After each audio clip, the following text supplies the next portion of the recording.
The axle snapped with a sound like a rifle shot, and Dorothy Callahan was certain that was the moment her life ended. Not because the wagon had broken, not because the left rear wheel had cracked clean off its housing and sent the whole rig lurching sideways into the shallow ditch beside the Cimarron Road. Not even because her water barrel had rolled out and split open against a rock, soaking the dry Kansas earth with the last of what she had carried from Dodge City. It was because in the 4 hours that followed that terrible crack, 12 riders had passed her on that road. 12 men on horseback, some of them with mules in tow, some of them with wide-brimmed hats pulled low against the August sun. She had waved her hands. She had called out. One had slowed, looked, then nudged his horse forward again without a word. The rest had not even bothered to slow down. So when she heard the 13th set of hoofbeats coming up from the south, Dorothy Callahan did not wave. She sat on the running board of her broken wagon with her hands folded in her lap, and her jaw set hard against the humiliation that had been building in her chest all morning like floodwater behind a dam. She had nothing left to offer the world. Her husband was 3 months dead. Her farm outside Coldwater had been seized by the bank. Every single thing she owned on this earth was packed into that wagon, and now the wagon was broken, and the sun was trying to kill her, and she had decided, in that exact moment, that she would not beg another living soul for anything ever again. That was the moment Deputy Roy Ralston saw her. He came around the bend in the road at an easy lope, a lean man in his early 30s with sun-darkened skin, and a lawman's badge catching the August glare. He had dark eyes that moved quick, and a jaw that looked like it had been cut from the same limestone as the bluffs behind him. He saw the broken wagon first, the way a man trained to read a scene sees things before he processes them, saw the wheel in the ditch, the split water barrel, the scorch of the sun on everything. Then he saw the woman sitting on the running board with her back perfectly straight and her hands perfectly still, and her face wearing an expression so carefully composed it nearly broke something in him before he had even pulled his horse to a stop. He pulled his horse to a stop. Dorothy looked up at him with cool green eyes that had been doing the world's hardest work all morning, keeping everything inside, and she said, "I am not asking for help." Roy Ralston looked at the broken axle. He looked at the split barrel. He looked at the way she was sitting, like a woman who had decided that dignity was the only currency she had left, and she was going to spend it on absolutely nothing. He swung down off his horse without a word, looped the reins around the wagon's brake handle, and crouched down beside the broken axle to get a proper look at the damage. "I heard you," he said. "I didn't ask." That had been the morning. Now it was late afternoon, and the golden light was slanting long and amber across the Kansas plain, and Roy Ralston was still there. But how they had arrived at this moment, at the two of them sitting beside a small fire he had built from dried scrub brush, the wagon wheel repaired with iron work he had done with tools from his saddlebag and raw stubbornness, the water barrel stopped up as best it could be managed, the two of them sharing the last of his trail biscuits. How they had arrived at this moment required going back to the beginning. It required going back to a dark past that Roy Ralston had spent 3 years trying to outrun, and a secret that Dorothy Callahan had been carrying like a stone against her ribs, since the day her husband James Callahan had fallen off a horse and never gotten up again. Dorothy had married James Callahan at 22 years old in Wichita, Kansas, in the spring of 1879. She was 26 now, and the 4 years between those 2 points felt like 40. James had been a charming man, the kind of charming that was very exciting at first and then slowly, gradually, revealed itself to be a kind of armor covering something hollow underneath. He had not been cruel to her. That was the thing she kept returning to in her private moments, the thing that made the grief complicated and strange. He had not been cruel, but he had been absent in every way that mattered, absent in the evenings when he sat at the table and looked past her, absent in their conversations that never quite reached below the surface, absent in the way he had made decisions about their life, the farm, the money, without ever once asking what she thought.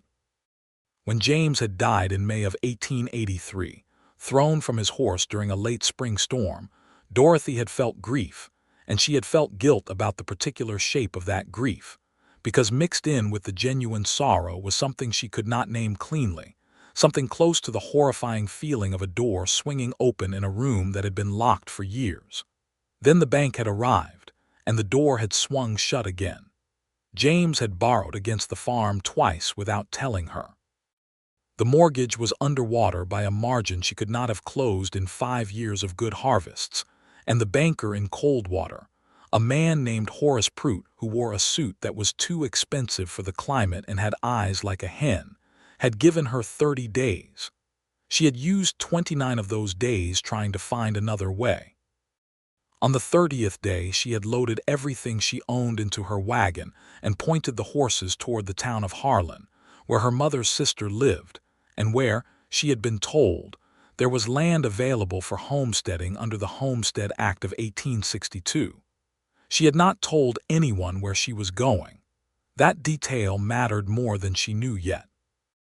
Roy Ralston had been riding the Cimarron Road for a different reason on that August morning in 1883. He was the deputy sheriff of Ford County, which technically made the Cimarron Road his business. But the specific errand that had brought him south of Dodge City that morning was not official business in any clean sense of the phrase. It was personal. It was the kind of personal that a man with a badge tries very hard to keep separate from the kind of personal that a man with a badge is supposed to represent. And Roy Ralston had been failing at that separation for 3 years. The dark past that Roy carried was this. 3 years ago, in the summer of 1880, he had been a ranch hand on the Dillard spread outside Meade, Kansas. He had been 28 years old and full of the kind of confidence that young men carry when they are good at physical things and have not yet been educated by life about the limits of that particular currency. He had been good with horses, good with a rope, good in a fight, good with the kind of easy conversation that made men like him and women smile.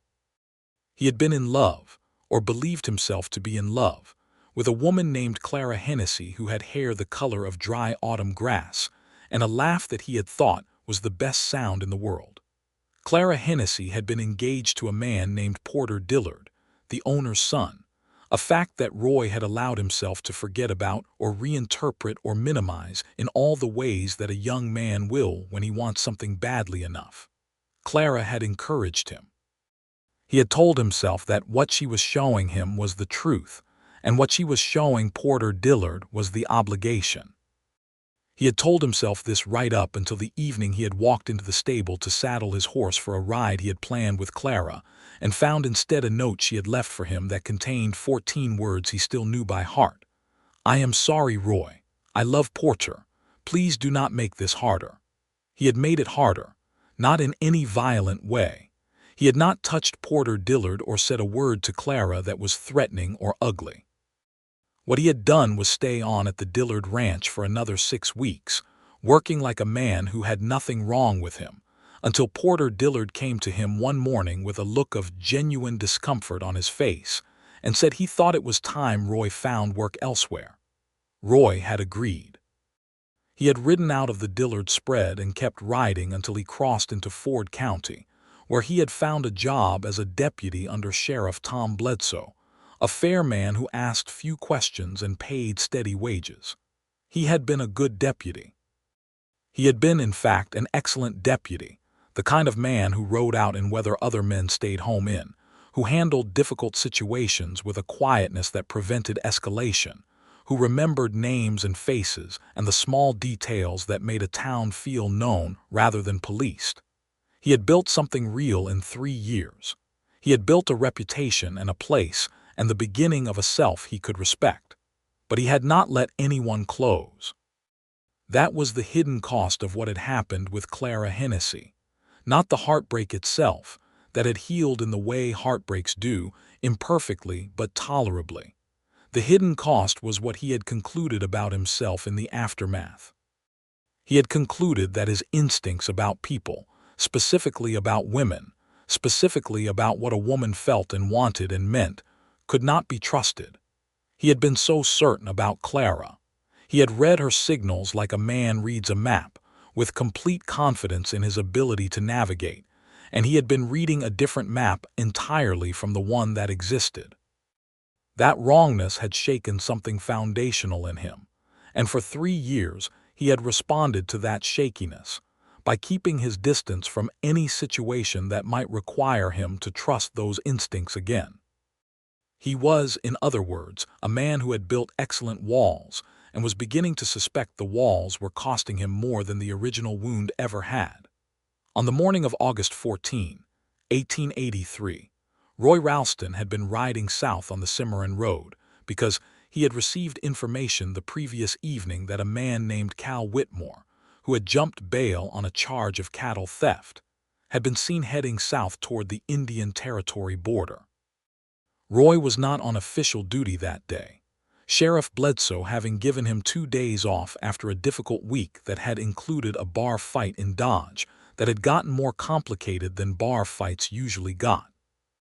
But Roy had gone anyway, because that was who he was, because the work was easier than the not working, because riding gave him something to do with his hands and his eyes, and the restless part of his mind that would not stay quiet when he was still. He had not found Cal Whitmore. He had found Dorothy Callahan sitting on a broken wagon with her spine straight, and her hands folded, and her eyes saying, with absolute clarity, that the world had used up its last chance to surprise her with cruelty. He had found himself swinging off his horse before he had consciously decided to. The first hour had been almost entirely practical. Roy had assessed the axle, which had cracked but not broken completely through, and determined that it could be reinforced well enough to carry the wagon as far as the next town, which was a settlement called Pryor's Crossing about 8 miles north. He had iron bracing in his saddlebag, a habit from years of ranch work, and he had wooden wedges, and he had a good length of rawhide cord that could be used to bind the repair while the iron work set. He had set to work without asking Dorothy Callahan's opinion on the matter, partly because the repair needed doing regardless of anyone's feelings about it, and partly because he had the instinct, though he distrusted his instincts, that she needed to not be asked anything right now. She needed to watch someone do something useful without it costing her anything. Dorothy had watched him. She had watched him with the careful, measuring attention of a woman who has learned that men who appear helpful sometimes have hidden motives, and who has also learned that the cost of being wrong about a man's character can be paid in currencies you cannot afford. She had cataloged the details. The badge was real, the kind issued by Ford County. She had seen that badge in Dodge City once. The horse was a well-kept bay gelding with clean legs and good muscle, which told her something about the man who owned it. The tools he was using were worn from use rather than display. His hands knew what they were doing. He did not look at her in the way that some men looked at a woman alone on a road, the way that made the back of your neck prickle. He looked at the axle. After 40 minutes of silent work, he sat back on his heels, wiped sweat from his forehead with the back of his wrist, and said, without turning to look at her, "Where are you headed?" "Harlan," Dorothy said. He was quiet for a moment. "That's a fair piece from here. You planning to make it today?" "I was planning to make it 3 days ago," she said. "The plan has needed some revision." He glanced at her then, just briefly, and she caught the edge of something in his expression that was not quite amusement and not quite sympathy, but something sitting in the territory between the two. "What happened before the axle?" he asked. She had not intended to tell him anything. She had certainly not intended to tell a stranger on a road the whole business of James and the bank and the 30 days and the decision to go to her aunt's place in Harlan. But the sun was very hot and she had not eaten since the previous evening, and she was tired in a way that went past the bones into something deeper, and he was asking the question in a tone that was simply curious, the way you ask about a road condition, without any weight of expectation attached to it. So she told him. Not all of it, not the complicated interior parts about the door swinging open and the shape of the grief, but the facts. James, the fall from the horse, the bank, Horace Prout, the 30 days, the wagon pointed toward Harlan. Roy listened. He continued working while he listened, which Dorothy noticed, because some people go very still when they are listening to you as if they are being careful not to spill it. But Roy Ralston kept his hands moving on the ironwork with the same steady rhythm, which made it feel less like a confession and more like a conversation. When she finished, he said, "You made the right call. Horace Prout has been underwater 3 farms this year alone, and he'll be underwater 2 more before winter. Nothing to be done about men like that except get clear of them." There was something in the blunt practicality of this assessment that Dorothy found unexpectedly comforting. People had been telling her for 3 months that they were sorry, that James had been such a good man, that surely things would work out, that God had a plan. Nobody had said, "The banker was predatory, you made the right call, get clear and keep moving." It was the most useful thing anyone had said to her since May. "Thank you," she said, and was surprised to find she meant it genuinely. He looked at her again then, more directly, and she looked back, and there was a brief moment that neither of them acknowledged, a moment of actual seeing, the kind where 2 people register each other as fully present and real, before both of them looked away. He finished the axle repair in another 40 minutes. Then he turned his attention to the water barrel, which was a harder problem because the stave that had split was not a clean break. He worked at it with his knife and a piece of pitch from his saddlebag, which was not a perfect repair, but was better than nothing. He told her it would hold well enough if she was careful not to fill it more than halfway when she reached the next water source. Dorothy, meanwhile, had been taking stock of the rest of the wagon's contents and doing the inventory she had been putting off, because doing it made the situation too concrete. She had 3 sacks of flour, one of which had partially opened and lost perhaps a quarter of its contents to the wagon floor. She had dried beans, salt pork, a box of her mother's china wrapped in every soft textile she owned, her sewing kit, her husband's Bible, which she had packed out of a sense of obligation rather than sentiment, her own small collection of books, a carpetbag with her clothing, and approximately $4.70 in coin, which was every cent she had in the world. $4.70. She held the small coin purse in her hand and did the arithmetic for perhaps the 10th time since leaving Coldwater, and it came out the same way it always did. If she could get to Harlan without spending anything, she would have enough to buy seed for a kitchen garden and possibly one laying hen. Her aunt could let her stay through the winter. In the spring, if the homestead claim came through, she could begin building something. It was not a plan so much as it was a series of desperate hopes arranged in the shape of a plan, but it was what she had, and she had decided she would carry it with the same upright posture with which she was carrying everything else. Roy came around the wagon and saw her sitting with the coin purse and said nothing, because there was nothing useful to say about another person's financial state. Instead, he went to his saddlebag and came back with 2 biscuits wrapped in cloth and a strip of dried beef jerky. He set them on the running board beside her without making any particular production of it. "I don't need your charity," Dorothy said, but her voice came out less certain than she intended because her body was contradicting her brain in the very direct way that hunger does. "It's not charity," Roy said. "I've got more than I can eat, and I've been looking for an excuse to sit down for half an hour. I've been in the saddle since before sunup." He said this with complete matter-of-factness, as if sharing trail food with a stranded woman on the Cimarron Road was simply the logical solution to 2 different problems simultaneously, and he sat down on the ground beside the wagon wheel with his back against the wheel spoke and bit into his own biscuit with the easy authority of a man who has made decisions and is not second-guessing them. Dorothy ate the food.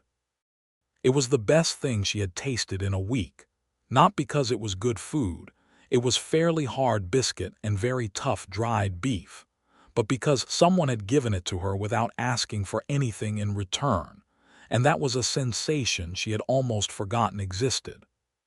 They talked while they ate. It started with small things, the road conditions, the likelihood of rain, the fastest route to Pryor's Crossing. Then it moved gradually into slightly less small things. Roy told her about a shortcut that would save her 3 miles but required crossing a shallow creek, and he described the creek crossing in enough detail that she could visualize it clearly. She told him about her aunt in Harlan, a woman named Edna Marsh who had been corresponding with her since James died, urging her to come, which was why she had been so certain there was a place to land even when everything else was collapsing. "Your aunt sounds like a sensible woman," Roy said. "She is the most sensible person I know," Dorothy said. "She married a man because he made her laugh and he could fix things, and she has always said those were the only 2 requirements that mattered." Roy was quiet for a moment. "She's probably right," he said. Dorothy looked at him sideways. In the afternoon light, with his hat pushed back slightly on his head and his long legs stretched out in front of him, and the lines of his face relaxed for the first time since she had seen him, he looked younger than she had first assessed him. She had thought early 30s. He might have been 30, 31. He had laugh lines that suggested a person who had used them more at some point in his past than he was using them now. "How long have you been a deputy?" she asked.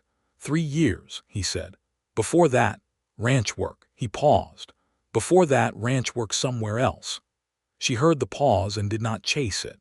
She had been the recipient of too many questions that pursued pauses without permission, and she had enough respect for other people's privacy to recognize when a boundary was being quietly marked. He noticed the not chasing.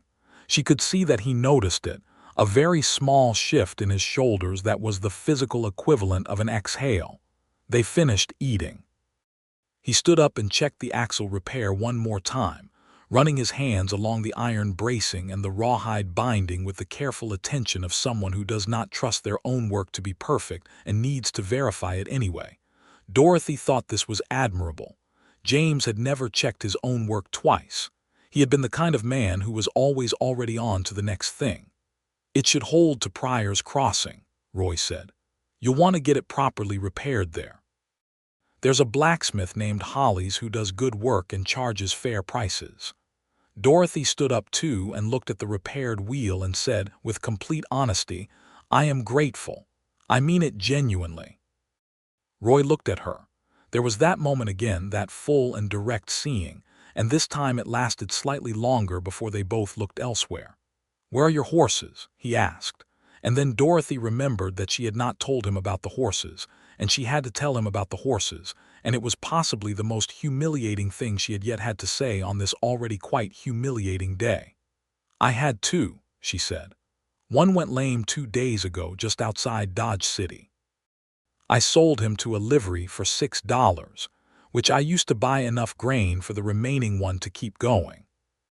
Then this morning, about a mile before the axle broke, Billy got a stone in his hoof and I stopped to remove it, and he must have gotten spooked by something in the brush because he reared and broke the lead rope and took off south." She paused. "I haven't seen him since." Roy stared at her for a long, serious moment. "So you have a repaired wagon," he said, "and no horses to pull it." "That is an accurate summary of the situation," Dorothy said, and her voice was absolutely steady. Roy took off his hat, ran his hand through his dark hair, put his hat back on. He looked south down the road in the direction Billy had presumably fled. He looked north toward Pryor's Crossing. He looked at Dorothy, who was standing with her hands clasped in front of her and her chin level and her eyes doing that remarkable work of holding everything in. "All right," he said. That was all he said. Then he untied his bay gelding from the wagon's brake handle and began the process of rigging the horse to pull the wagon, which was not a quick process because pulling a wagon is not the same as being ridden, and the bay, whose name Roy told her was Shepherd, had opinions about the difference. Roy worked with the horse with a patient firmness that Dorothy found herself watching with entirely too much attention. There was something specific about the way he handled Shepherd, not dominance exactly, but a kind of honest negotiation, telling the horse with his hands and his voice what was expected and giving the horse time to process and accept it. An hour later, Roy Ralston drove Dorothy Callahan's repaired wagon north toward Pryor's Crossing with his bay gelding pulling the rig and the August sun going gold and long behind them, and the Kansas plain opening up wide and quiet on both sides. He sat on the wagon seat beside her with the reins in his hands, and she sat beside him with her hands in her lap, and the silence between them was a comfortable silence, which was remarkable given that they had been strangers 4 hours ago. Dorothy looked at the badge on his chest, catching the last of the day's light. She thought about the 12 riders who had passed her. She thought about what it meant that this one had stopped, and what it meant that he had stayed not just long enough to do the immediate thing but long enough to understand the whole problem and address all of it. "Why did you stop?" she asked. The question came out more plainly than she had intended, stripped of any careful social wrapping, just the bare question. Roy kept his eyes on the road. He was quiet for a moment in a way that told her he was thinking rather than stalling. "I saw your wagon and I saw the repair that needed doing," he said. "That was the first part." Another pause. "Then I saw you sitting on that running board and I don't know. There was something about the way you were sitting. You weren't crying. You weren't waving your arms. You were just sitting there like you had decided something." He paused again. "I wanted to know what you had decided." Dorothy turned this over. "And what did you determine?" she asked. "That you had decided not to need anyone," he said, "and that it was costing you something." The wagon wheels turned through the dust. Somewhere off to the right a meadowlark was singing the last song of its day. "You're perceptive," Dorothy said finally, "for someone who has also decided not to need anyone." She felt rather than saw the look he gave her, sharp and startled, and then, after a moment, something else. Something that might have been recognition. "Fair enough," he said very quietly. Pryor's Crossing in 1883 was less of a town than a determination. It had a general store, a blacksmith, a tavern that also served as a boarding house of debatable quality, and a population that numbered fewer than 60 souls who spent most of their time pretending the nearest actual town was not a day's ride away. But it had the blacksmith named Holly's that Roy had mentioned, and Holly's was exactly as described: thorough, fair-priced, and possessed of the kind of laconic competence that frontier settlements depend on and city people never fully appreciate. Roy spoke to Holly's about the wagon axle while Dorothy negotiated the terms. The repair was $4. Dorothy had $4.70. She paid the $4 and did not let her hands tremble while she counted out the coins. She had 70 cents left. She did not think about what happened after Harlan. She focused on Harlan. Roy watched the transaction from a short distance. He did not intervene. She noticed that too, that he understood when not to step in, that he had read the situation clearly enough to know that her pride in managing her own affairs was not a small thing but a large and necessary thing, and that undermining it in order to be helpful would not actually be helpful. This told her something significant about him. The blacksmith agreed to have the wheel properly repaired by morning. Dorothy asked about the boarding house, and Holly's pointed her toward a woman named Mrs. Clara Fenton, who ran 2 clean rooms above the tavern and charged 50 cents a night for a room with a real bed and supper included, which was a price Dorothy could not afford on 70 cents if she also needed to eat the following day. She did not say this out loud. She was working through the arithmetic quietly, trying to determine whether she could sleep in the wagon, whether that was safe in this particular settlement, when Roy appeared beside her and said, very matter-of-factly, the way he said most things, "Mrs. Fenton's place keeps a room for lawmen traveling through at no charge. It's one of the arrangements Sheriff Bledsoe set up with the towns on the county roads. She's got 2 rooms. You can have the other one tonight. I'll square it with her." Dorothy looked at him steadily. "I am not your charity case," she said. "No," Roy agreed. "You are a woman traveling alone in my county, and it is my professional responsibility to make sure travelers on these roads are safe and housed. This is a routine matter of law enforcement administration." He said this with a completely straight face. Dorothy looked at him for another long moment. The corner of her mouth moved, just barely. That is a remarkable amount of official-sounding language for what is very clearly an act of personal kindness, she said. Deputy Ralston, he said, holding out his hand with the same solemnity. Ford County, it's a pleasure to make your acquaintance officially. Dorothy shook his hand. It was a firm grip, and it lasted exactly 1 second longer than a purely formal handshake lasts. Dorothy Callahan, she said, recently of Coldwater, currently of the Cimarron Road. Mrs. Clara Fenton was a large, efficient, warm-hearted woman who took in the situation with the sweeping accuracy of a woman who has run a boarding house on a frontier road for 10 years and seen everything at least twice.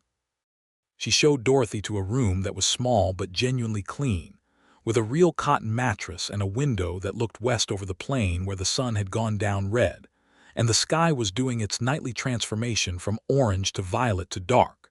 She brought a tin basin of water and a bar of soap and a clean towel without being asked.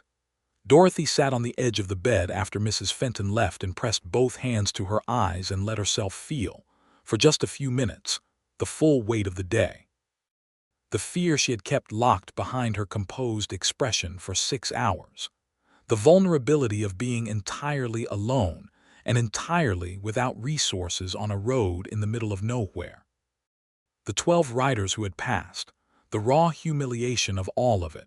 She let herself feel it and then she let it go because she was Dorothy Callahan and she had been letting things go all her life, and she was getting quite good at it.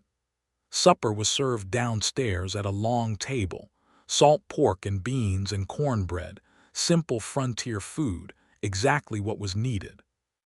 Roy was already at the table when she came down, sitting at one end with a tin cup of coffee and a conversation with a traveling dry goods merchant that he wrapped up politely when Dorothy sat across from him. There were 3 other boarders, the merchant and 2 cowboys heading north to a cattle drive staging ground. They all nodded at Dorothy with the brief courteous acknowledgement that the frontier extended to women traveling alone and did not pursue further. Roy poured her coffee from the pot on the table without asking. She let him, which was its own kind of small, significant thing. The axle will be done by 6 tomorrow morning, he said. Holly starts early. Good, Dorothy said. I want to make at least 15 miles before the heat of the day sets in. You'll need to replace the horse before you go, Roy said. Shepard can't pull a loaded wagon and carry a rider all the way to Harlan. He did that pull tonight as a favor, and I expect he'll be making his feelings about it known in the morning. Dorothy had been thinking about this too. The trading post at Pryor's Crossing, she said. Does it carry livestock? Sometimes. Holly's usually knows who has what to sell in the area, she nodded. She was doing the arithmetic again and he could see her doing it, and he said, without making it about charity, "What did you get for your other horse at the livery in Dodge?" $6. Used it for grain. What did you pay for the grain? $4. So you have, he paused, roughly $2 in the balance before tonight's repair. 70 cents after tonight's repair, she said flatly. The axle was $4. Roy absorbed this. He picked up his coffee cup, set it down. There's a man named Wheeler about 2 miles east of here who has a mule he's been trying to sell for 3 weeks. I heard about it last time I came through. He wanted $4 for it, but I suspect he'd take less given that nobody's bought it. Mules are better than horses for wagon work anyway, steadier and stronger. Dorothy looked at him across the table. Roy, she said. It was the first time she had used his given name, and they both noticed it and neither of them commented on it. I have 70 cents. He met her eyes. I could advance you the amount, he said carefully, not as charity, as a loan with proper terms if you want to set them. She felt the warmth of it and the complication of it simultaneously. She had been raised to be self-sufficient, and she had spent 4 years of marriage being defined by someone else's decisions about money. Taking money from a man she had known for 8 hours, however kind he appeared, however clear his eyes were when he said the word loan, was a thing that had barbs on it. I don't know you well enough to borrow from you, she said. Fair, he said. He was quiet for a moment. What if you knew me better? The question hung between them like smoke from the lamp above the table, present and real, and requiring some kind of response. How does one go about knowing a person better in the 12 hours before I have to be on the road? Dorothy asked. You ask them things, Roy said, and they ask you things, and you pay attention to the difference between what a person says and how they say it. Dorothy wrapped both hands around her coffee cup. The dry goods merchant at the far end of the table was absorbed in his own meal, and the two cowboys were arguing cheerfully about something related to cattle. The night outside the tavern windows was complete dark now, the prairie sky enormous and black and full of stars. All right, she said. Then I'll ask you something. Why does a man who is clearly good at what he does and good with people keep himself at arm's length from everyone he meets? Roy looked at her for a long, still moment. Then he said, I got something wrong about someone important to me 3 years ago. I was very certain about her, and I was very wrong. And the wrong of it made me stop trusting my own reading of people. Dorothy said, was she worth being wrong about? Roy thought about this with genuine seriousness. No, he said after a moment. I think I was in love with the idea of her. The real her was already committed to someone else, and she knew it and I didn't, which means I was reading something entirely of my own construction. And now, Dorothy asked. Now I'm careful, he said. Maybe too careful. Dorothy looked at her coffee. James, she said, meaning her husband, was never wrong about anyone in his life. He never read anyone wrong because he never read anyone at all. He went through life looking at surfaces. She paused. I would rather be a person who makes real errors of judgment because they are genuinely trying to know someone than a person who is never wrong because they never look closely. Roy was very still across the table. That is a generous way to look at it, he said. It is a true way, Dorothy said, and I'll thank you not to mistake the two.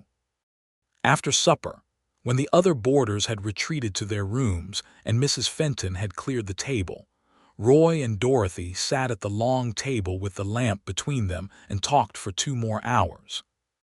It was the kind of conversation that does not happen often, the kind where two people who have each built careful enclosures around themselves find that the walls are somehow lower than usual, possibly because they are both tired, possibly because the specific extremity of the day has stripped away some of the usual protective layers, possibly because there is something about the Kansas night, the stars visible through the window, the absolute quiet of the prairie, that makes honesty feel less dangerous than it does in daylight. Roy told her about growing up in Missouri, the son of a farmer who had moved west chasing something better and found something harder instead. He told her about his father's stubbornness, which he had inherited, and his mother's practicality, which he had also inherited, and the way those two qualities in combination had made him a person who committed to things all the way, and then refused to uncommit from them even when it was clearly the right thing to do. He told her about Clara Hennessy not in detail, but in outline, enough that Dorothy understood what it had cost him and what he had learned from it. Dorothy told him about her own childhood in Missouri, which was a coincidence they both remarked on with a surprised laugh. She told him about her parents, her father a schoolteacher, her mother a woman of formidable practical intelligence, and the ways she had absorbed qualities from each of them that were sometimes at odds with each other. She told him about marrying James, the charming surface of it and the hollow underneath, and she told him about the door swinging open feeling when James had died, and the guilt of that feeling, and the way she had spent 3 months since then trying to determine what she actually wanted from life as opposed to what life had given her without asking. Roy listened to all of this with complete attention. Not performing attention, not the careful social posture of someone trying to look like they're listening, but the real thing, where you can see in a person's eyes that the words are landing and being processed and mattering. What do you actually want? He asked, when she reached the end of it. Nobody had asked Dorothy Callahan that question in a very long time. Possibly nobody had ever asked it in quite that direct and genuine way. She thought about it seriously. I want to work land that belongs to me, she said. I want to make decisions about my own life. I want to read books in the evening without feeling like I should be doing something else. I want to have honest conversations with people I respect. She paused. I want to not be lonely. Those seem like reasonable things, Roy said. They seem like enormous things, Dorothy said. From where I'm sitting right now with 70 cents and a half-repaired wagon. Roy looked at her. The lamplight was doing something to the angles of his face, softening them, and his dark eyes were very direct and unguarded in a way that she suspected was not his usual. You have more than that, he said. She looked back at him and did not ask him to explain because she thought she understood what he meant, and she thought that if she asked him to explain it, they would both have to look at it too directly, and neither of them was quite ready for that. The loan, she said instead. $4 for the mule. I'll send payment to the sheriff's office in Dodge City when I'm settled. That's fine, Roy said. I'll write up a proper note if you want. I do want, Dorothy said. I don't like informal arrangements. She paused. And my name is Callahan. I'd like that on the note. Of course, Roy said. He produced a small notebook from his breast pocket, the kind lawmen use for notes, and wrote out a brief formal lending agreement with her name and the amount and the terms, and slid it across the table. And she read it carefully and then nodded. She went to bed that night with the loan note folded in her coin purse alongside the 70 cents, and lay in the dark with the prairie stars visible through the window, and tried to sleep. She found that the thing interfering with sleep was not worry, which had been the usual culprit for the past 3 months, but something else, something more like attention. She kept returning with unreasonable frequency to the specific quality of Roy Ralston's eyes when he was listening to her. The way he had said, "You have more than that." She fell asleep eventually and slept better than she had in months. Roy, in the other room, lay awake considerably longer.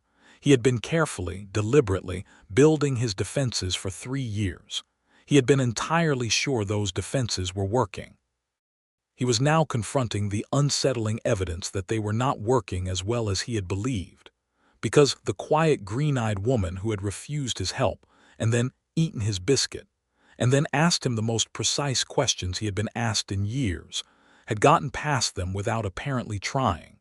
And he was not sure what to do with that information at 11 o'clock at night, with the walls of Pryor's Crossings boarding house very thin around him. He was also not sure when, exactly, he had stopped looking for Cal Whitmore and started thinking about entirely different things. He suspected it was sometime around the moment Dorothy Callahan had told him that she would rather make real errors of judgment from genuine engagement than be never wrong from never looking closely. He suspected that sentence had done something to him that would take some time to fully assess. He fell asleep with the firm intention of addressing all of it in the morning. The morning arrived with Holly's finishing the axle repair at 6:45, with the information that yes, Wheeler 2 miles east had a mule, a gray one named Absalom who was sturdy and experienced, and had been pulling wagons since before the Mexican-American War ended, or so Wheeler claimed. Roy rode out on Shepherd to find Wheeler while Dorothy stayed to supervise the loading of the wagon and pay Holly's the final installment. Wheeler was a weather-beaten man of perhaps 55 with the squinting eyes of a person who has spent his entire life looking at distances. He had indeed been trying to sell Absalom for 3 weeks, and he had indeed been asking $4. Roy told him he had a buyer. Wheeler asked who.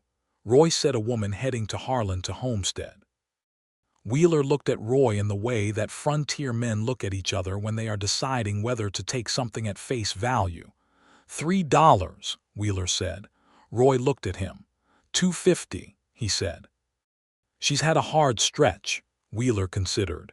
He looked at Absalom, who was standing in a pen looking profoundly indifferent to his own sale. $2.50, Wheeler agreed. But I want to know she treats him right. I'll vouch for her, Roy said.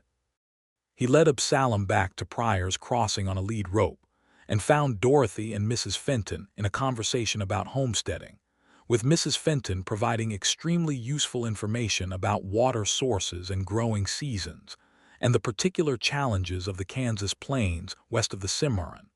all of which Dorothy was absorbing with the focused attention of someone who understands that information is capital. Dorothy looked at Absalom. Absalom looked at Dorothy. He was a large gray mule with an expression of ancient and faintly judgmental wisdom. "His name is Absalom," Roy said. "He's steady on roads and good in mud and apparently disagreeable in the morning, which I was told is a feature rather than a defect." Dorothy walked around Absalom with the assessing eye of a farmer's wife and checked his hooves and his teeth and ran her hand along his back. "He's good," she said. "What did Wheeler want?" $4. "I got him down to $2.50. She looked at him. "Add the $2.50 to the note." "Dorothy," he said, and there it was again, her given name in his voice. "It's $2.50. "Add it to the note," she said, with a look that made it clear that the conversation was over. He added it to the note. She read the revised version carefully and folded it back into her coin purse. Then she hitched Absalom to the wagon with efficient competence, and Roy checked the hitching because he was the kind of person who checks, and it was done correctly. And the moment when he realized this and looked at her, and she met his look with a slight lift of her chin, was a moment that Mrs. Fenton observed from the tavern doorway with an expression of professional satisfaction. They were ready to go by 8 in the morning. Roy had Shepard saddled and his saddlebag repacked. He stood beside the wagon where Dorothy was settling herself on the seat, finding the balance of it, testing the feel of the reins with Absalom, who accepted her direction with the agreeable authority of a working animal who has made his peace with working. Roy looked up at her. The sun was still morning low and cool golden, the kind of light that is kind to everything. She looked back down at him. "How far is Harlan from here?" she asked. 2 days' ride, maybe a day and a half if the weather holds and Absalom keeps pace." She nodded. She was looking at the road ahead, and then she was looking at him, and something moved across her face that she did not try to control or conceal. "Thank you," she said. "For yesterday, for all of it. I don't have adequate words for what you did yesterday, and I don't like saying things I can't do justice to, but I mean it more than I can express." Roy looked at her for a long moment. He had the sensation of standing at a particular kind of threshold, the kind you can see clearly and step through or step back from, and the stepping back was safe, and the stepping through was not safe, and he had been choosing safe for 3 years. "I'd like to write to you," he said, "when you're settled in Harlan, if that's agreeable." Dorothy's hands went still on the reins. She looked at him with those clear green eyes, and he held her gaze. "That would be agreeable," she said.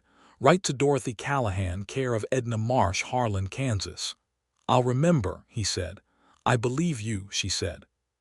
She clicked to Absalom, who leaned into the traces with calm authority, and the wagon rolled north on the Cimarron Road, and Roy stood in the road and watched it go until it had been taken by the distance and the dust. And then he stood there a moment longer, just breathing in the August morning, which had taken on a quality of significance it had not possessed the previous day. He rode south back toward Dodge City, back toward his official life and his badge, and the office he shared with Sheriff Bledsoe, with the particular clarity of mind that sometimes follows a night of not enough sleep, and a morning of too many real things happening. He found, as he rode, that he was making a mental list of logistics with an intentionality that was itself revelatory. He was noting the distance between Dodge City and Harlan, which was approximately 70 miles. He was noting the frequency with which the sheriff's circuit took him into that area, which was not frequently enough on a professional basis, but could be adjusted with some creativity. He was noting that he had a small amount in savings, and that his duties as deputy had never excluded him from also being a person with a private life. He was, in other words, planning. The letter he wrote to Harlan arrived 3 weeks after Dorothy did. She had been at her Aunt Edna's place for exactly 21 days, had filed her homestead claim at the county land office in Harlan on day 2, had begun the preliminary work of clearing the quarter section she had claimed on day 5, and had been working from before dawn until after dusk every day since, with the kind of focused physical purpose that leaves no room for anything painful to live in. Edna Marsh was exactly as Dorothy had described her. A small, sharp-eyed, highly competent woman in her late 50s who had come west with her husband Franklin 30 years before and had outlasted him by 5 years and every person who had predicted she couldn't manage alone. She had a wood frame house and a kitchen garden and 6 laying hens and a milk cow. And she received Dorothy with the uncomplicated warmth of a woman who believes that family is the correct response to difficulty. When the letter arrived, Edna brought it in from the post rider and set it on the table without comment, which was the behavior of a woman who had observed the situation and made her assessments and was keeping them strictly to herself. Dorothy read the letter in the evening after supper, with the lamp burning and the sound of the Kansas wind against the glass. Roy's handwriting was clear and direct, like his speech, without unnecessary ornamentation. He wrote that he hoped she had arrived safely, and that Absalom had performed satisfactorily. He wrote that he had followed up on the matter of Horace Prout, and that the banker was in fact under investigation by the county for his lending practices, which Dorothy might find worth knowing though it was too late to be of direct use. He wrote about Ford County and the work there briefly, without complaint. He wrote at the end that he found himself thinking about their conversation at the tavern table, and specifically about what she had said regarding errors of judgment, and that he thought it was one of the truest things he had heard in some time, and that he hoped she would write back if she had inclination. Dorothy read the letter twice. Then she got out paper and wrote back the same evening. The correspondence lasted 4 months and became, for both of them, the thing they looked forward to most in a week. Dorothy's letters were direct and vivid, full of the specific details of homestead building. The dimensions of the sod house she was constructing with advice from the Jayhawker families on the adjacent claims, the discovery that she had a natural spring on her property that would save her significant labor on water hauling, the mule Absalom's continuing saga of grudging cooperation. She wrote about books she was reading and thoughts she was having about the land and the sky, and what it meant to own something she had chosen rather than inherited or been given. Roy's letters were slightly more careful, structured like the man himself with a certain deliberate economy of expression, but the warmth in them was unmistakable, and it deepened with each exchange. He wrote about the county, and the work with the thoughtful observation of someone who genuinely cares about the community he serves. He wrote gradually and then with increasing honesty about himself, about his father in Missouri, about the years before the deputy's badge, about what he had concluded about himself in the aftermath of Clara Hennessy, and what 3 years of distance was doing to those conclusions. In November, he wrote, "I find that I have been looking at the calendar in a way I had not noticed myself doing before, which is to say I am calculating the distance to Harlan against the days until my next circuit and finding reasons why the sheriff might require my presence in that direction. I am telling you this because I am done with not saying things I am thinking." Dorothy read this standing at the window of her sod house, with the first winter wind coming down off the plain and the evening sky turning the color of cold fire, and she felt something shift in her chest, something that had been carefully locked since May turning in a lock, not quite opening yet but beginning to. She wrote back, "I find that my mail pickup schedule has become more attentive since I began receiving letters from Ford County. I am also telling you this because I agree with your policy of saying things you are thinking. Roy arrived in Harlan on the 5th of December, 1883. He came officially, escorting a land deed registry transfer that needed delivery to the Harlan County office, which was a task that normally would have been handled by post, but which Roy had convinced Sheriff Bledsoe, with a certain amount of creative administrative justification, required personal delivery. Bledsoe, who was a perceptive man, had handed over the envelope with a look that contained approximately 7 different things Roy chose not to examine. Dorothy was working on her property when she heard the horse, and she came out from the half-completed sod addition, She was building in a state that she would later describe to Edna as thoroughly undignified. Flour on her apron from the morning's bread baking, dirt on her hands from the mortar work, hair escaping its pins in every direction from the afternoon wind. She had imagined, when she allowed herself to imagine it, that when she saw Roy Ralston again she would be in some better version of her current circumstances. She was wrong about that, but it turned out not to matter. He rode up to the edge of her claim and stopped and looked at what she had built. The sod house, small but solid. The kitchen garden put to bed for winter. The spring, properly enclosed now. Absalom in his pen, watching the arrival with critical detachment. Dorothy in her flour and mud-marked apron, standing in front of it all with her chin level and her hands on her hips. He swung off Shepherd and took off his hat and said, "You built most of this in 90 days. 91, Dorothy said. He looked at her and she looked at him, and the 4 months of letters were present between them in the same way that a conversation you have been building toward all your life is present in the moment before you have it, palpable and significant and requiring something of you. "I was hoping," Roy said, carefully and directly, in the manner of a man who has decided to stop being too careful and has not yet entirely succeeded, "that you might be willing to have supper with me. I have things I would like to say that seem better suited to conversation than correspondence." Dorothy looked at him. There was something transparent about him in this moment, something unguarded in a way that she recognized, because she had felt it herself on the morning of August 14 when he had crouched beside her broken axle and said, simply, "I didn't ask." There was a person here who had been working very hard not to be seen and had decided to stop working at it. "I have bread from this morning," she said, "and dried venison and good coffee. Come in."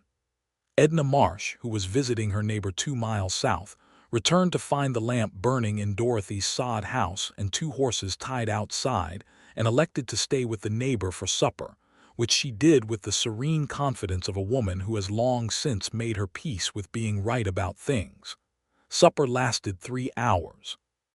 They ate the bread and dried venison and drank the coffee, and then more coffee, and talked with the accumulated weight of 4 months of letters behind them, which meant they were not starting from the beginning but from somewhere already quite deep, which meant the conversation went directly to the things that mattered.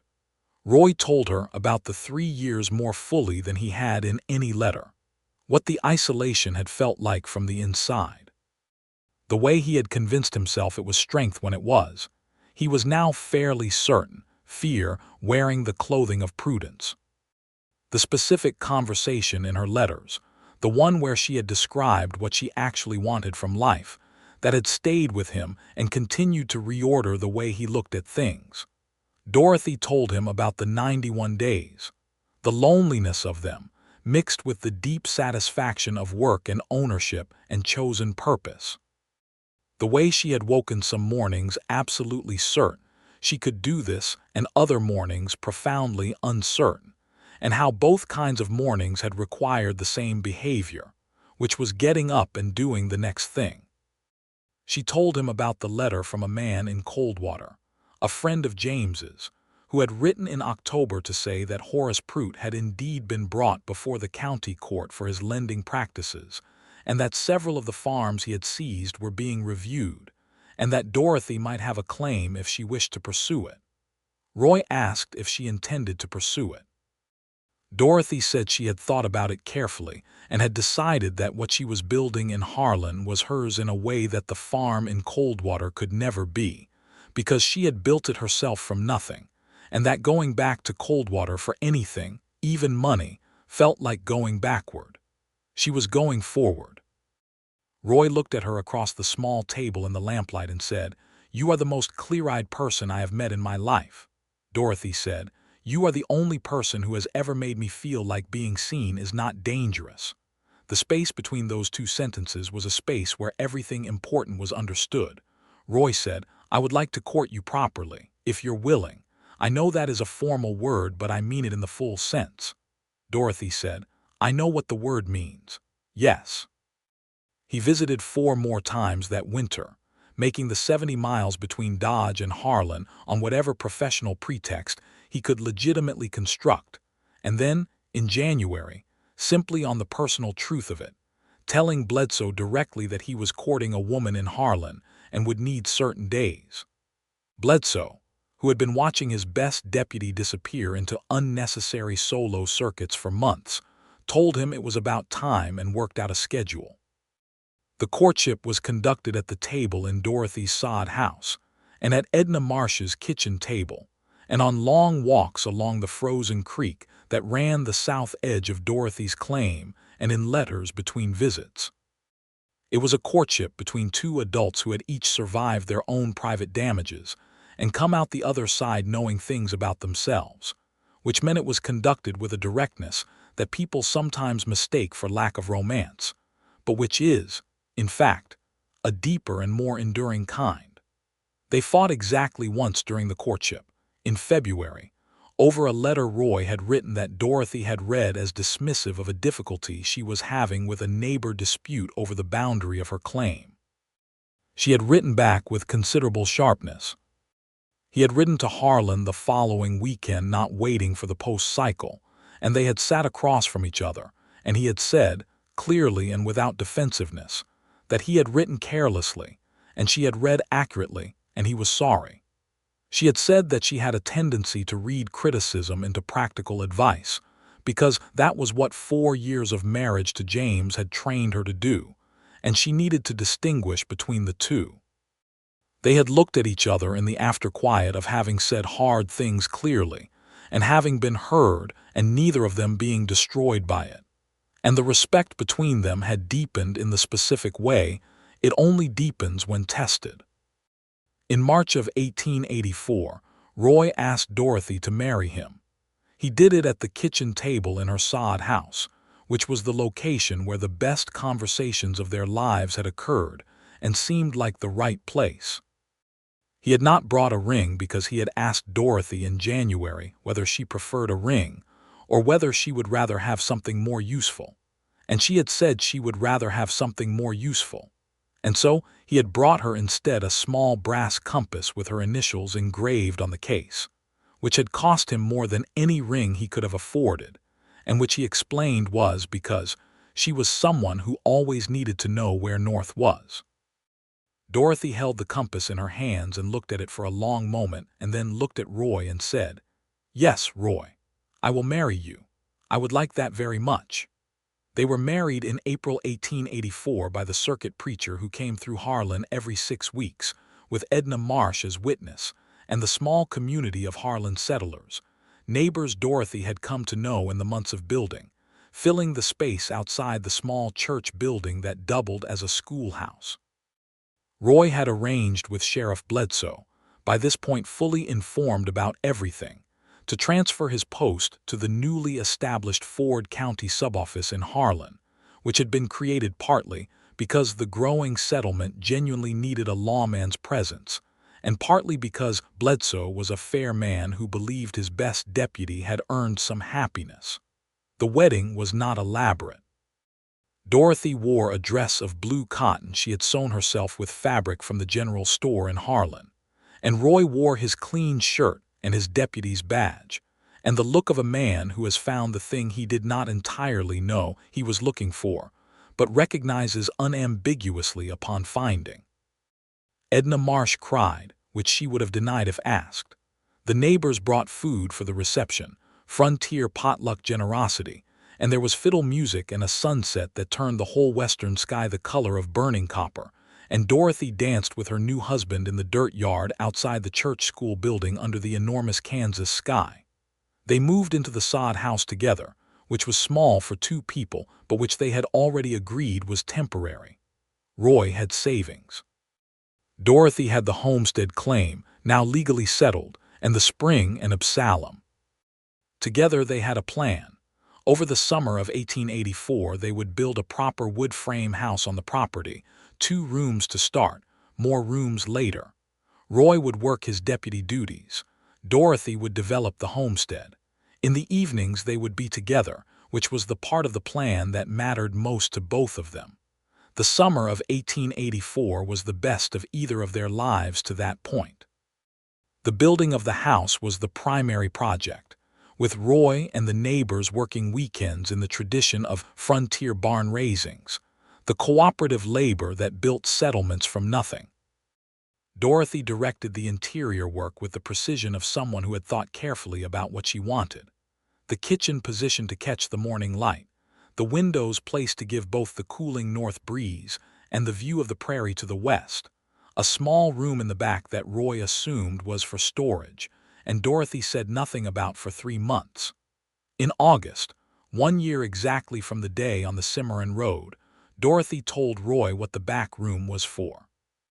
She told him in the evening, after supper, at the kitchen table with the lamp between them and the prairie night outside doing its thing with the stars. She told him simply and directly, as she told him everything. He sat very still for a moment, and then he reached across the table and took both her hands in both of his and held them and said nothing for a moment that was full of everything. "A child," he said. "In February," she said, "or thereabouts. The doctor in Harlan says February." Roy looked at her with an expression that was completely undefended, every wall down, entirely visible, and said, "I am so glad it is you. I am so glad it is this life." Dorothy squeezed his hands. "I am too," she said. "I am every single day." The house was finished by September. It had the kitchen with the morning light, and the windows with the western view, and the small back room that became a nursery furnished with a cradle. Roy built himself over 2 weeks of evenings, working by lamplight with his hands, the way he worked at everything important. He built it from cottonwood because it was what was available and it was beautiful, the pale wood smooth under its oil finish, and the frame solid enough to outlast everyone in the room. He carved Dorothy's initials into the headboard, which she discovered by running her fingers along it one morning, and turned to look at him with the expression that was her specific way of saying something she did not have words for. February arrived in Kansas with the cold that the plains produce, not just cold but absolute, the kind that reaches into the bones of the land. On February 11, 1885, with Edna Marsh present and the doctor from Harlan riding out through a frozen dawn, Roy and Dorothy Callahan Ralston's first child arrived in the world in the manner of first children everywhere, which is to say with tremendous opinion and considerable announcement. A son. They named him James Franklin Ralston, James for the complicated history that had led them here, because Dorothy believed in acknowledging the full truth of things rather than editing it, and Franklin for Edna's husband, gone 5 years, who had helped build this part of the country and deserved to be remembered in it. James Franklin Ralston arrived at 8 pounds and a remarkable quantity of dark hair, and a set of lungs that immediately established themselves as the dominant feature of the household. Roy held his son for the first time on a February morning, in a cottonwood cradle he had built with his own hands in a house he had built with a community of neighbors on land that his wife had claimed from nothing, and something in him that had been quiet and guarded and defended for 3 years was simply, completely, irreversibly done being any of those things. He looked at Dorothy, who was exhausted and radiant, and watching him hold their son with an expression that contained the entire thing, all of it. The Cimarron Road and the broken wagon and the 12 riders who had passed, and the one who had stopped, and the 7 months of letters and the brass compass with her initials and the sod house and the cottonwood cradle and all the evenings at the kitchen table and all the mornings on the prairie. And she smiled at him, and he thought, this is what it means to not have made a mistake.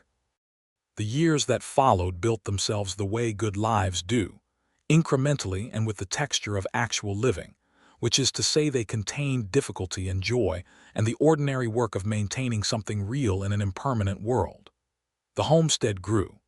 By 1887 they had 20 acres under cultivation, a full kitchen garden, 10 hens, the milk cow they had bought from Edna the previous spring, and Absalom, who was ageless and judgmental and would outlive everyone.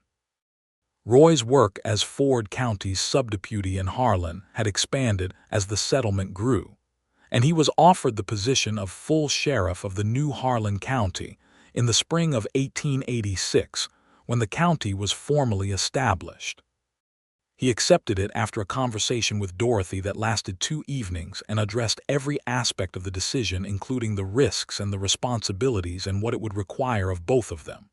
Dorothy had said, "You are the best person for the job and we both know it. And you are the kind of person who needs to do work that matters to him or the work eats at him from the inside. Take the job." He had said, "You are the most perceptive person I have ever known." She had said, "I told you that the first evening you mentioned it. Keep up." Edna Marsh, who was in excellent health and showed every sign of planning to live to 100 out of sheer determination, became the de facto grandmother of the household, appearing at the house with eggs and advice in equal measure, and taking James Franklin for long walks that she described as educational, and that James described, once he had the language for it, as the most interesting part of his week.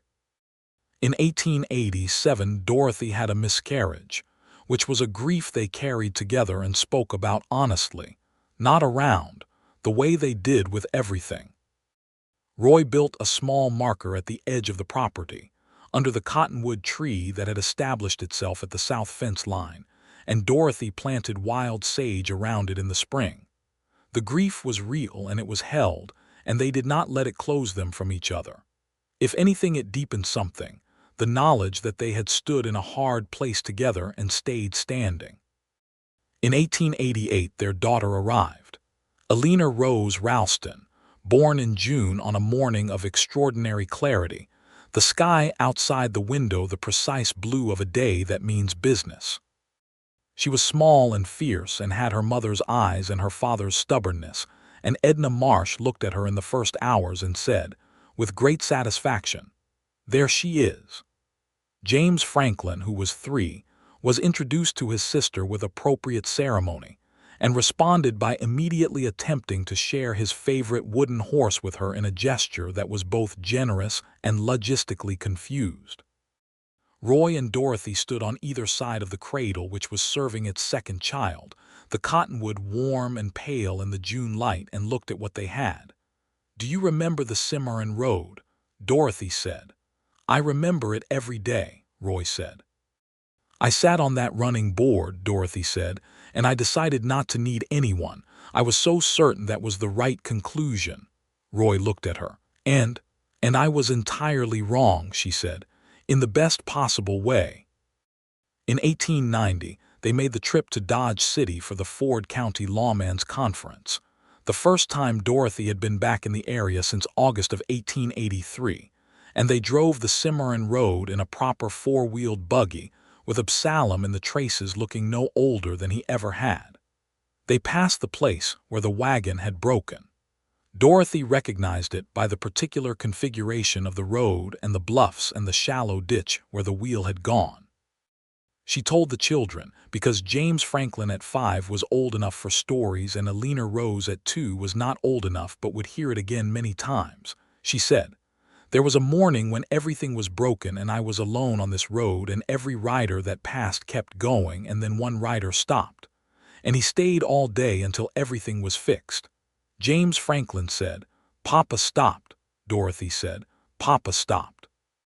James Franklin considered this with the deep seriousness of a 5-year-old processing important information. Then he said, "Because he knew about broken things." Roy looked at Dorothy.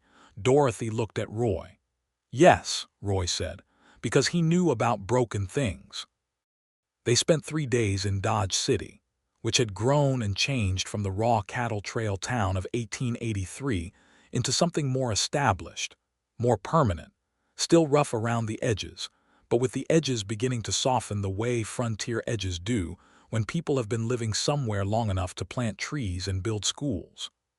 Roy met with Tom Bledsoe, who had retired from active duty and was running a hardware store, and looked entirely satisfied with the transition.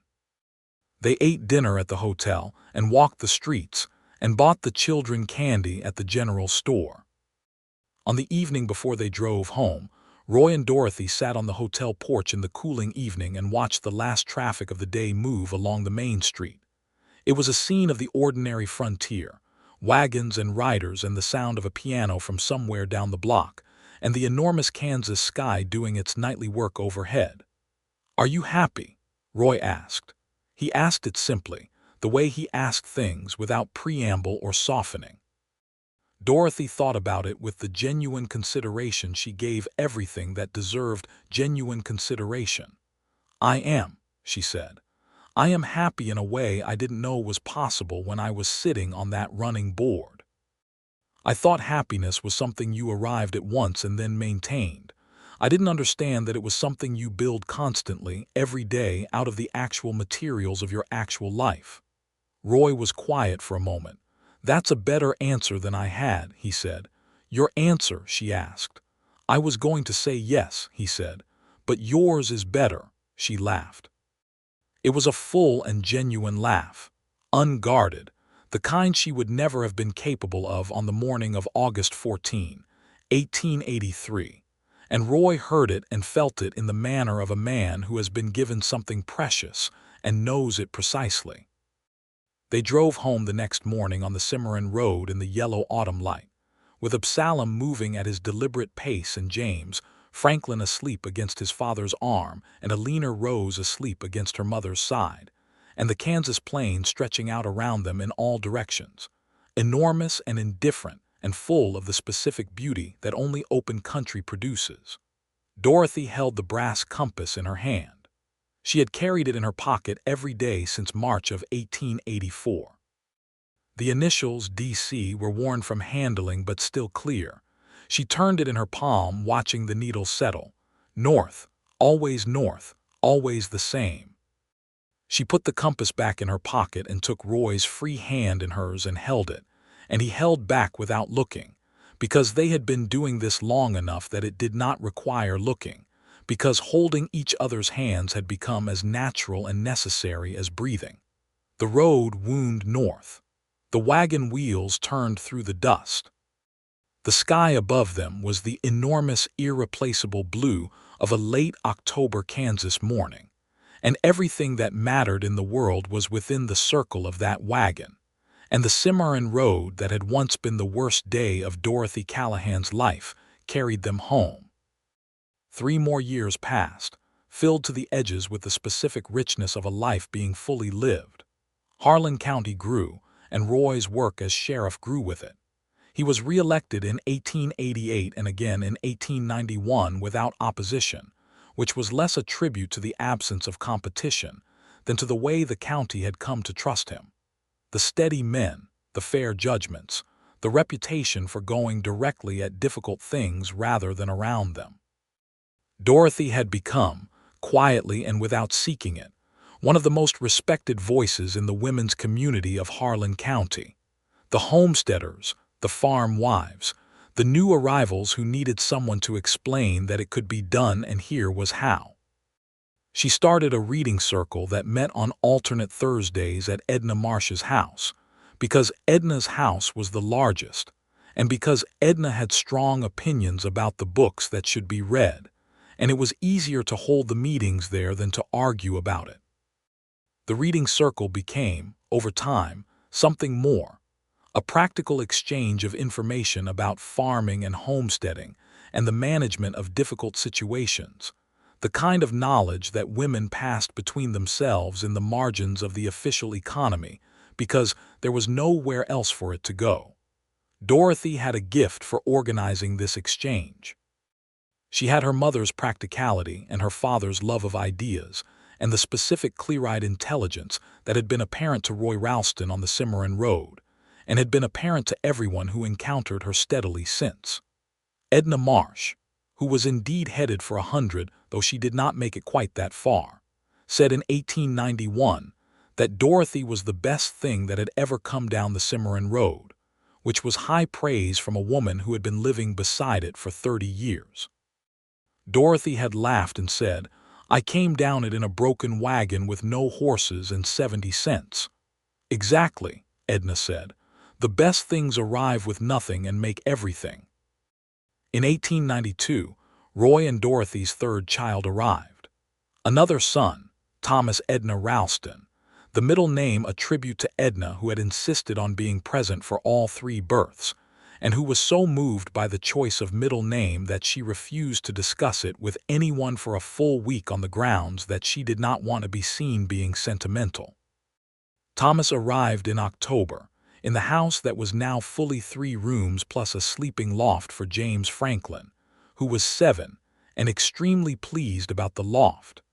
Elena Rose at 4 received Thomas with the analytical calm of a middle child who has already figured out the basic structure of family dynamics and is proceeding accordingly.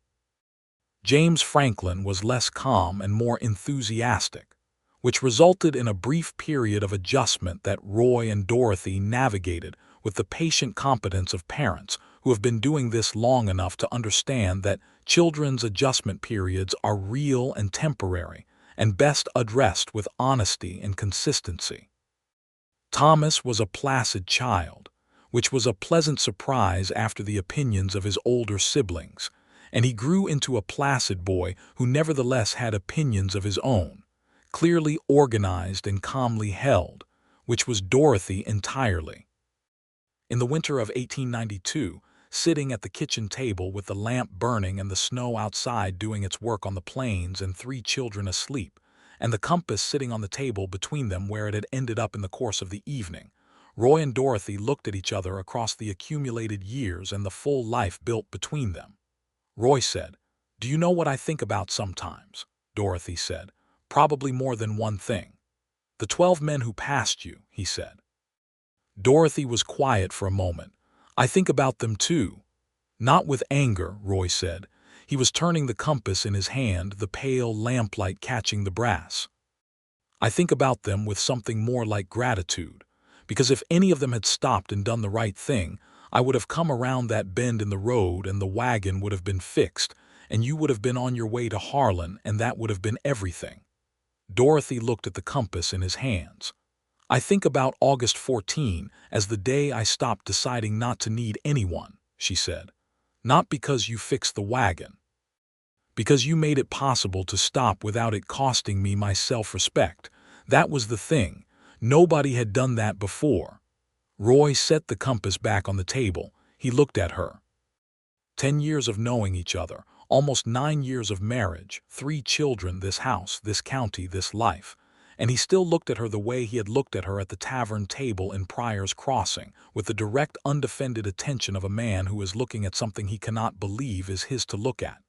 "I love you," he said. It was not a ceremonial statement. He said it the way he said everything, directly and meaning it entirely. "I know," Dorothy said. "I love you too." "I have for a very long time." She paused. "I think I started somewhere around the biscuit." Roy laughed.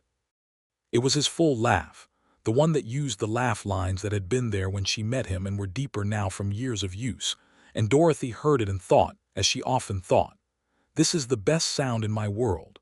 Not an abstraction, not a performance.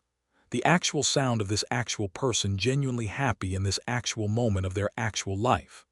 Outside, the snow came down on Harlan County, Kansas, on the house they had built and the land she had claimed and the claim they had built together. Inside, the lamp burned steady. The compass sat on the table with its needle pointing north. The children slept in the rooms above. And Roy and Dorothy Ralston sat at the kitchen table in the light, in the warmth, in the life they had made from a broken axle and a hard morning, and one rider who had stopped when every other rider had passed. Every rider in the valley had passed her broken wagon, until the deputy stopped and stayed all day, and every single day after.